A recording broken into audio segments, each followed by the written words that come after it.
नमस्कार। मीटिंग में शामिल होने के लिए आप सभी का धन्यवाद।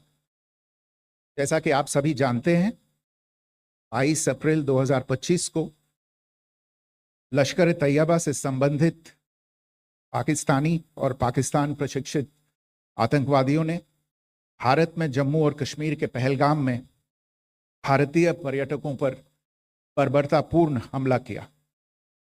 25 भारतीयों और एक नेपाली नागरिक को कायरतापूर्ण मौत के घाट उतार दिया गया।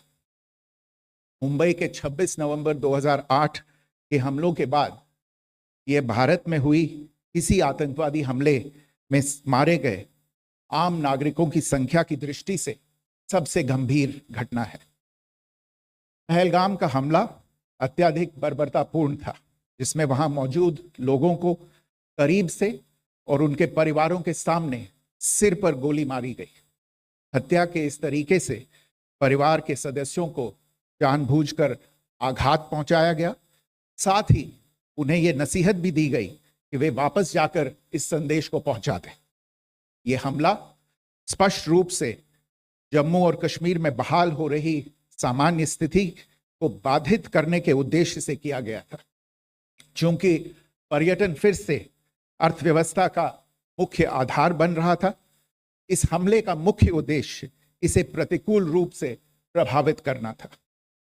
पिछले वर्ष आप सभी जानते हैं, 2.25 करोड़ से अधिक पर्यटक कश्मीर आए थे। इस हमले का मुख्य उद्देश्य इसलिए संभवतः यह था कि इस संघ राज्य क्षेत्र में विकास और प्रगति को नुकसान पहुंचाकर इसे पिछड़ा बनाए रखा जाए और पाकिस्तान से लगातार होने वाले सीमा पार आतंकवाद के लिए उपजाऊ जमीन बनाने में सहायता की जाए। हमले का यह तरीका जम्मू और कश्मीर और शेष राष्ट्र दोनों में सांप्रदायिक दंगे भड़काने के उद्देश्य से भी प्रेरित था। इसका श्रेय सरकार और भारत के सभी नागरिकों को दिया जाना चाहिए कि इन प्रयासों को विफल कर दिया गया। एक समूह ने खुद को रेजिस्टेंस फ्रंट TRF कहते हुए इस हमले की जिम्मेदारी ली है।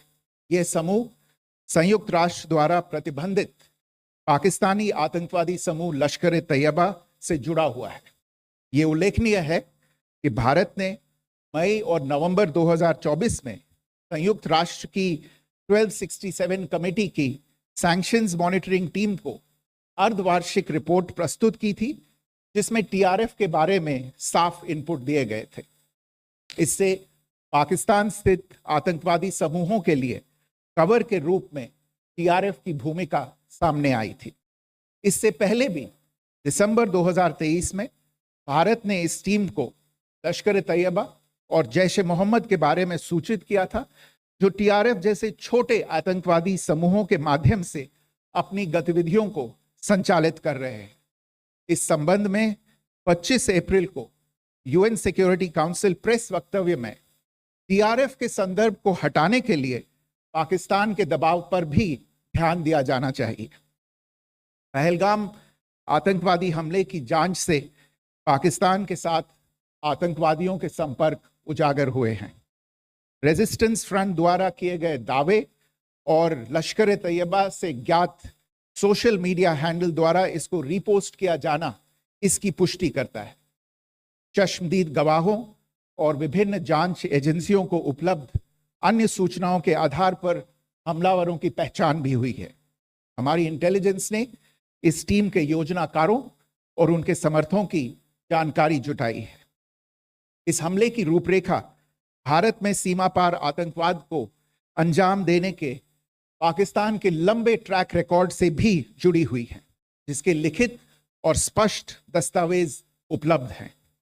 पाकिस्तान दुनिया भर में आतंकवादियों के लिए एक शरण स्थल के रूप में पहचान बना चुका है। यहाँ अंतर्राष्ट्रीय स्तर पर प्रतिबंधित आतंकवादी सजा पाने से बचे रहते हैं। इसके अलावा पाकिस्तान ने इस मुद्दे पर विश्व और फाइनेंशियल एक्शन टास्क फोर्स जैसे अंतर्राष्ट्रीय मंचों को जानबूझकर गुमराह करने के लिए भी जाना जाता है। साजिद मीर का मामला, जिसमें इस आतंकवादी को पाकिस्तान ने मृत घोषित कर दिया था और फिर अंतर्राष्ट्रीय दबाव के परिणाम स्वरूप वो जीवित पाया गया, इसका सबसे स्पष्ट उदाहरण है। ये स्वाभाविक है कि पहलगाम में हुए इस हमले से जम्मू और कश्मीर के साथ साथ भारत के अन्य भागों में भी आक्रोश देखा गया। हमलों के बाद भारत सरकार ने स्वाभाविक रूप से पाकिस्तान के साथ संबंधों को लेकर कुछ कदम उठाए। आप सभी उन निर्णयों से अवगत हैं जिसकी घोषणा 23 अप्रैल को की गई थी। तथापि ये आवश्यक समझा गया कि 22 अप्रैल के हमले के अपराधियों और उनके योजनाकारों को न्याय के कटघरे में लाया जाए। हमलों के एक पखवाड़े के बाद भी पाकिस्तान द्वारा अपने क्षेत्र या अपने नियंत्रण वाले क्षेत्रों में आतंकवादियों की इंफ्रास्ट्रक्चर के विरुद्ध कार्यवाही करने के लिए कोई स्पष्ट कदम नहीं उठाया गया है। उल्टे वो इनकार करने और आरोप लगाने में ही लिप्त रहा है। पाकिस्तान आधारित आतंकवादी मॉड्यूल्स पर हमारी खुफिया निगरानी ने संकेत दिया है कि भारत के विरुद्ध आगे भी हमले हो सकते हैं। अतः इनको रोकना और इनसे निपटना दोनों को बेहद आवश्यक समझा गया। आज सुबह, जैसा कि आपको ज्ञात होगा, भारत ने इस तरह के सीमा पार हमलों का जवाब देने और उन्हें रोकने तथा उनका प्रतिरोध करने के अपने अधिकार का प्रयोग किया है। ये कार्यवाही नपीतुली, नॉन एस्केलेटरी, आनुपातिक और जिम्मेदारीपूर्ण है। यह आतंकवाद की इंफ्रास्ट्रक्चर को समाप्त करने और भारत में भेजे जाने वाले संभावित आतंकवादियों को अक्षम बनाने पर केंद्रित है। आपको यह भी स्मरण होगा कि 25 अप्रैल 2025 को संयुक्त राष्ट्र सुरक्षा परिषद ने पहलगाम आतंकवादी हमले पर एक प्रेस वक्तव्य जारी किया था, जिसमें आतंकवाद के इस निंदनीय कार्य के अपराधियों, आयोजकों, फाइनेंसरों और प्रायोजकों को जवाबदेह ठहराने और उन्हें न्याय के दायरे में लाने की आवश्यकता पर जोर दिया गया था। भारत की आज की इस कार्यवाही को इसी संदर्भ में देखा जाना चाहिए। Good morning. Thank you all for joining this briefing. As you are all aware, on April 22, 2025, Pakistani and Pakistan-trained terrorists belonging to the Lashkar-e-Taiba carried out a savage attack on Indian tourists at Pahalgam in Jammu and Kashmir in India.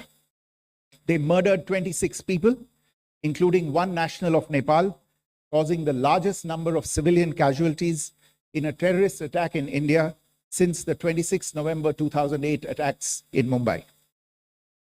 The attack in Pahalgam was marked by extreme barbarity, with the victims mostly killed with headshots from close range and in front of their families.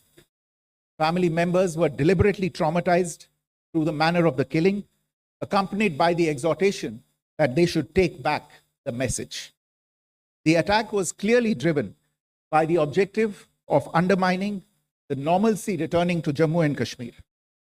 In particular, it was designed to impact the mainstay of the economy, tourism, with a record 23 million tourists visiting the valley last year. The calculation, presumably, was that harming growth and development in the Union Territory would help keep it backward and create fertile ground for continued cross-border terrorism from Pakistan. The manner of the attack was also driven by an objective of provoking communal discord, both in Jammu and Kashmir and the rest of the nation. It is to the credit of the government and the people of India that these designs were foiled. A group calling itself the Resistance Front has claimed responsibility for the attack. This group is a front for the UN-proscribed Pakistani terrorist group Lashkar-e-Taiba. It is notable that India had given inputs about the TRF in the half-yearly report to the monitoring team of the UN's 1267 Sanctions Committee in May and November 2024, bringing out its role as a cover for Pakistan-based terrorist groups. Earlier too, in December 2023, India had informed the monitoring team about Lashkar and Jaish-e-Mohammed operating through small terror groups such as the TRF. Pakistan's pressure to remove references to TRF in the April 25 UN Security Council press statement is notable in this regard. Investigations into the Pahalgam terror attack have brought out the communication notes of terrorists in and to Pakistan. The claims made by the Resistance Front and their reposting by known social media handles of the Lashkar-e-Taiba speak for themselves. Identification of the attackers based on eyewitness accounts as well as other information available to law enforcement agencies has also progressed. Our intelligence has developed an accurate picture of the planners and backers of this team. The features of this attack also tie in with Pakistan's long track record of perpetrating cross-border terrorism in India, which is well documented and beyond question.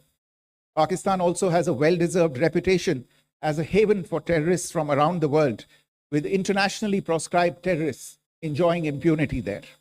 In addition, Pakistan has been known to willfully mislead the world and international forums, such as the Financial Action Task Force, on this issue. The Sajid Mir case, in which this terrorist was declared dead and then, in response to international pressure, brought back to life, found alive and arrested, is the most glaring example. The latest attack in Pahalgam has understandably generated deep anger in Jammu and Kashmir and in other parts of India. Following the attacks, the government of India naturally responded with a set of initial measures relating to our engagement with Pakistan. You're all aware of the decisions that were announced on the 23rd of April. However, it was deemed essential that the perpetrators and planners of the 22nd April attack be brought to justice. Despite a fortnight having passed since the attacks, there has been no demonstrable step from Pakistan to take action against the terrorist infrastructure on its territory or on territory under its control. Instead, all it has indulged in are denials and allegations. Our intelligence monitoring of Pakistan-based terrorist modules indicated that further attacks against India were impending. There was thus a compulsion both to deter and to preempt. Earlier this morning, as you would be aware, India exercised its right to respond and preempt as well as deter more such cross-border attacks. These actions were measured, non-escalatory, proportionate, and responsible. They focused on dismantling the terrorist infrastructure and disabling terrorists likely to be sent across to India.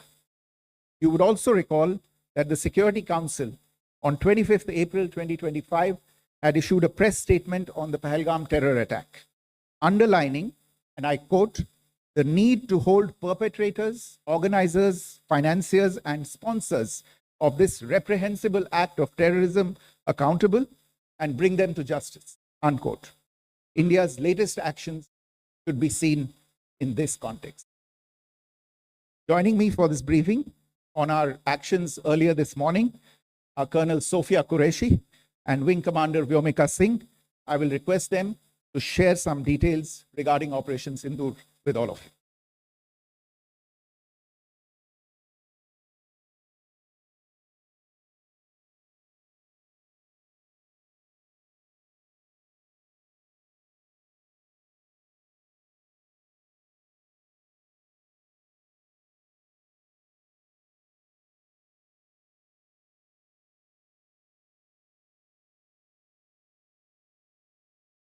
प्रभात देवियों और सज्जनों, मैं colonel Sophia Qureshi और मेरे साथ wing commander Vyomika Singh आज आपको 6 से 7 मई 2025 की रात 1:05 से 1:30 बजे के बीच भारतीय सशस्त्र बलों द्वारा अंजाम दिए गए ऑपरेशन सिंदूर के बारे में जानकारी देंगे।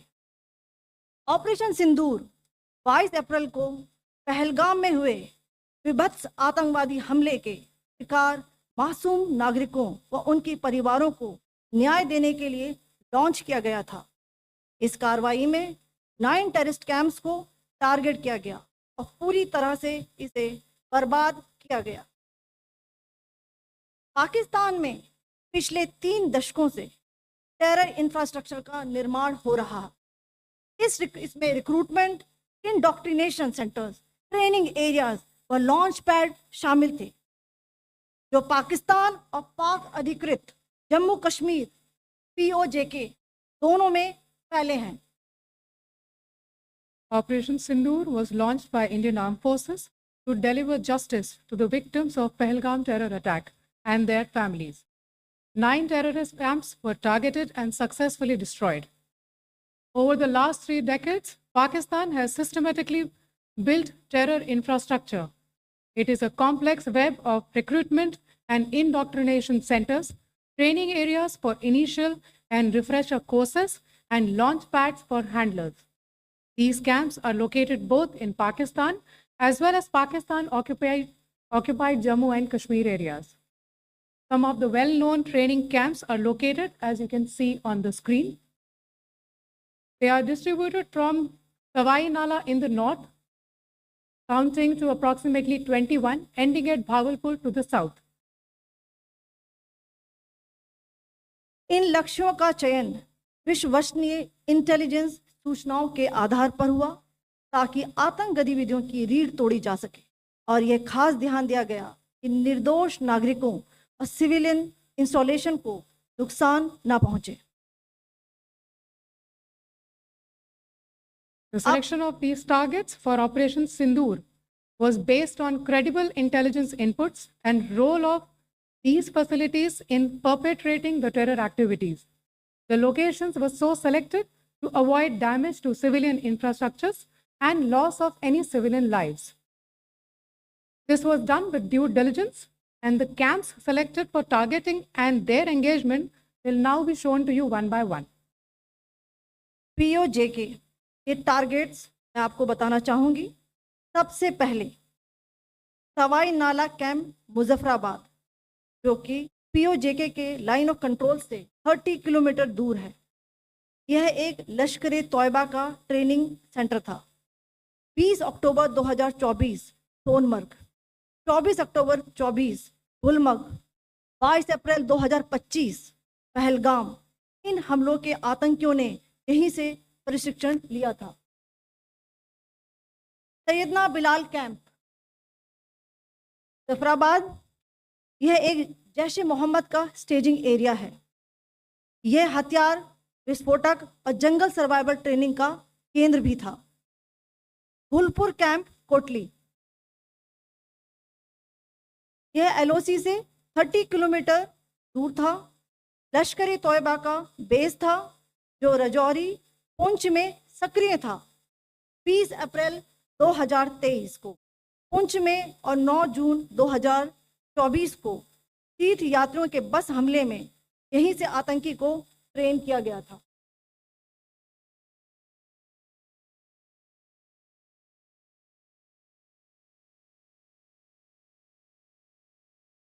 बरनाला कैंप भिंबर, ये एलओसी से 9 किलोमीटर दूर है। यहाँ पर हथियार हैंडलिंग, आईईडी व जंगल सर्वाइवल का प्रशिक्षण केंद्र था। अब्बास कैंप कोटली,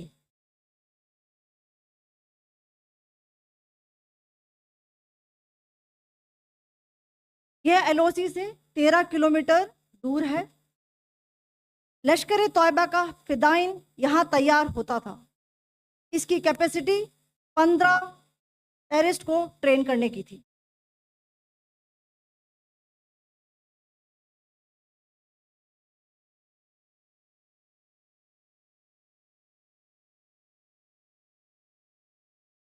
अब मैं पाकिस्तान के अंदर के टारगेट से अवगत कराना चाहूंगी। पहला, सर्जल कैंप सियालकोट,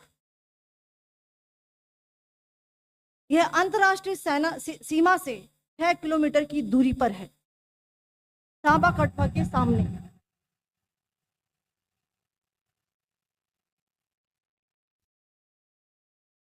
मार्च 2025 में जम्मू एंड कश्मीर पुलिस के 4 जवानों को जो हत्या की गई थी, उन आतंकवादियों को इसी जगह पर ट्रेन किया गया था। दूसरा, महमूना जाया कैंप सियालकोट, यह 18 से 12 किलोमीटर आईबी से दूर था। हिजबुल मुजाहिदीन का बहुत बड़ा कैंप था। ये कठुआ जम्मू क्षेत्र में आतंक फैलाने का नियंत्रण केंद्र था। पठानकोट एयरफोर्स बेस पर किया गया हमला भी इसी कैंप से प्लान और डायरेक्ट किया गया था। मरकज ताइबा मुरीद के, यह आईबी से 18 से 25 किलोमीटर दूरी पर है। 2008 के मुंबई हमले के आतंकी भी यहीं से प्रशिक्षित हुए थे। अजमल कसब और डेविड हेडली भी यहाँ ट्रेन हुए थे।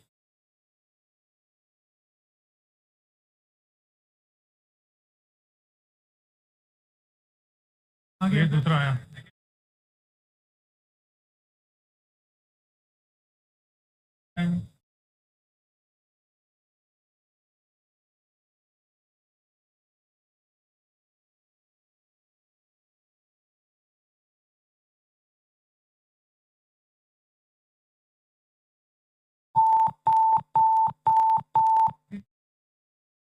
Enclosure same ही है। 7 just hit the target.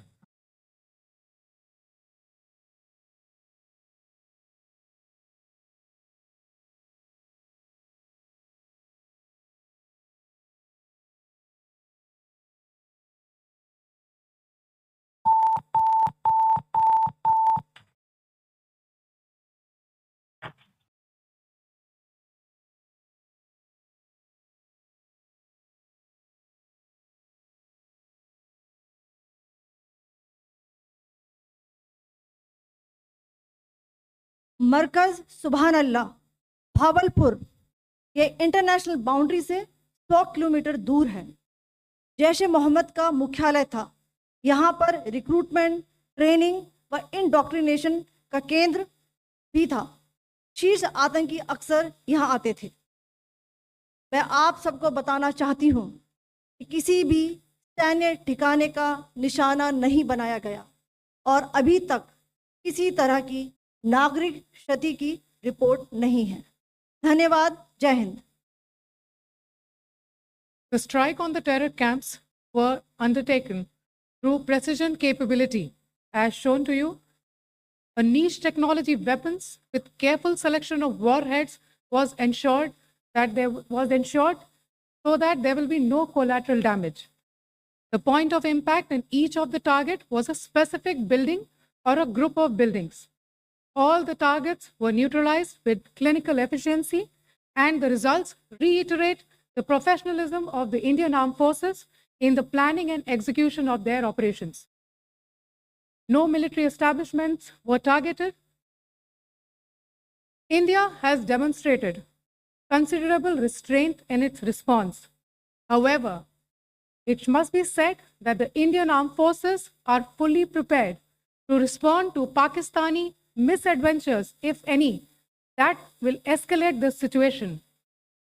Jai Hind, and thank you very much. Ladies and gentlemen, friends in the media, I ask your indulgence today in view of the fact that this is still an evolving situation. We will therefore not be able to take questions and answers today, but we will come back for more updates and more briefings shortly. Thank you all very much for joining us this morning. Thank you.